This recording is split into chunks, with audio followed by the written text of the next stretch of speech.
नमस्कार।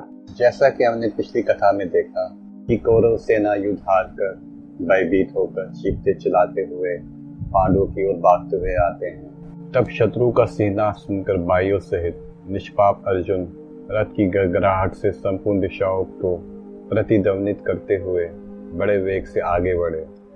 पंचाल की सेना उत्ताल तरंगों वाले शिवद महासागर की भांति गर्जना कर रही थी। महाबाहु भीमसेन दंडपानी यमराज के भांति उस विशाल सेना में घुस गए, जैसे समुद्र में मगर प्रवेश करता है। गदाधारी भीमसेन हाथियों की सेना पर टूट पड़े। कुंती कुमार भीम युद्ध में कुशल तो थे ही, बाहुबल में भी उनकी समानता करने वाला कोई नहीं था। उन्होंने काल रूप धारण करके गदा की मार से उस गज सेना का संहार आरंभ किया।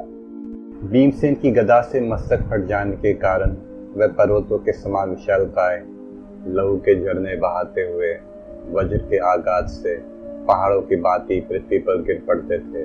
इस प्रकार अर्जुन के बड़े भाई भीम ने हाथियों, घोड़ों एवं रथों को धराशायी कर दिया, पैदलों तथा रथियों का संहार कर डाला। जैसे ग्वाला डंडे से पशुओं को हाँकता है, उसी प्रकार भीमसेन ने रथियों और हाथियों को खदेड़ते हुए उनका पीछा करने लगे। विष्णुपायन जी कहते हैं, उस समय द्रोणाचार्य का प्रिय शिष्य पांडुनंदन अर्जुन द्रुपद पर बाणसरों की वर्षा करते हुए उन पर चढ़ आए। वह रणभूमि में घोड़ों, रथों और हाथियों के झुंडों का सब ओर से संहार करते हुए प्रलयकालीन अग्नि के समान प्रकाशित हो रहे थे। उनके बाणों से घायल हुए पांचाल और संजय वीरों ने तुरंत ही नाना प्रकार के बाणों की वर्षा करके अर्जुन को सब ओर से ढक दिया और मुख से संहार करते हुए उनसे लोहा लेना आरंभ किया। वह युद्ध अत्यंत भयानक और देखने में बहुत ही अद्भुत था। शत्रु का संहार सुनकर इंद्र कुमार अर्जुन उससे सहन न कर सके। उस युद्ध में किरीटधारी पार्थ ने बाणों का बड़ा भारी जाल सा बिछाकर पांचालों को आच्छादित और मोहित सा करते हुए उन पर सहसा आक्रमण किया। यशस्वी अर्जुन बड़ी फुर्ती से बाण छोड़ते और निरंतर नए नए बाणों का संधान करते थे। उनके धनुष पर बाण रखने और छोड़ने में थोड़ा सा भी अंतर नहीं दिखाई पड़ता था। बलवान वीर गांडीवधारी अर्जुन ने अपने बाणों द्वारा घोर अंधकार फैला दिया था। उस समय पांडव दल में साधुवाद के साथ श्रीनाद हो रहा था। उधर पंचाल राज द्रुपद ने अपने भाई सत्यजीत को साथ लेकर तीव्र गति से अर्जुन पर दावा किया, ठीक उसी तरह जैसे शमरासुर ने देवराज इंद्र पर आक्रमण किया था।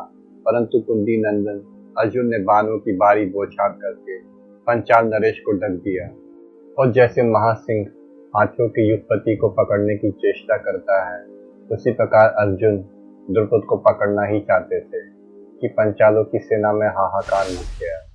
सत्य पराक्रमी सत्यजीत ने देखा कि कुंती पुत्र धनंजय पंचाल नरेश को पकड़ने के लिए निकट आ रहे हैं, तो वह उनकी रक्षा के लिए अर्जुन पर चढ़ गए। फिर तो इंद्र और बलि की भांति अर्जुन और पंचाल के सत्यजीत ने युद्ध जीतने के लिए आमने सामने आकर सारी सेना को व्याकुल कर दिया।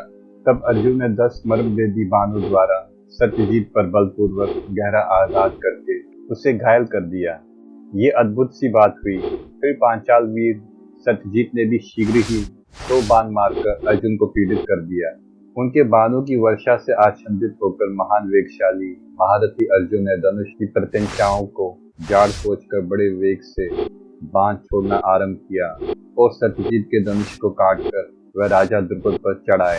तब सत्यजीत ने दूसरा अत्यंत वेगशाली धनुष लेकर तुरंत ही घोड़े, सारथी एवं रथ सहित अर्जुन को भिड़ डाला। युद्ध में पांचाल वीर सत्यजीत से पीड़ित होकर अर्जुन उनके पराक्रम को न सह सके और उनके विनाश के लिए उन्होंने शीघ्र ही बाणों की जड़ी लगा दी। सत्यजीत के घोड़े, ध्वजा, धनुष एवं सारथी सभी अर्जुन ने शतविषित कर दिए।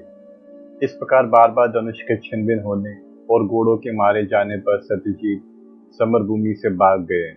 उन्हें इस प्रकार युद्ध से विमुख होते देखकर पांचाल नरेश द्रुपद ने पांडुनंदन अर्जुन पर बड़े वेग से बाणों की वर्षा प्रारंभ की। तब अर्जुन ने भी उनसे भारी युद्ध प्रारंभ किया। उन्होंने पांचाल राज का धनुष काटकर उनकी ध्वजा को भी धरती पर काट गिराया। फिर 5 बाणों से उनके घोड़ों और सारथी को घायल कर दिया। उसके बाद उस कटे हुए धनुष को त्याग कर जब वह दूसरा धनुष और तुनीर लेने लगे, उस समय अर्जुन ने म्यान से तलवार निकालकर सीख के समान गर्जना की और सहसा पांचाल नरेश के रथ के डंडे पर कूद पड़े। इस प्रकार द्रुपद के रथ पर चढ़कर निर्भीक अर्जुन ने जैसे गरुड़ समुद्र को शुद्ध करके सर्व को पकड़ लेता है, उसी प्रकार अर्जुन ने राजा द्रुपद को अपने काबू में कर लिया।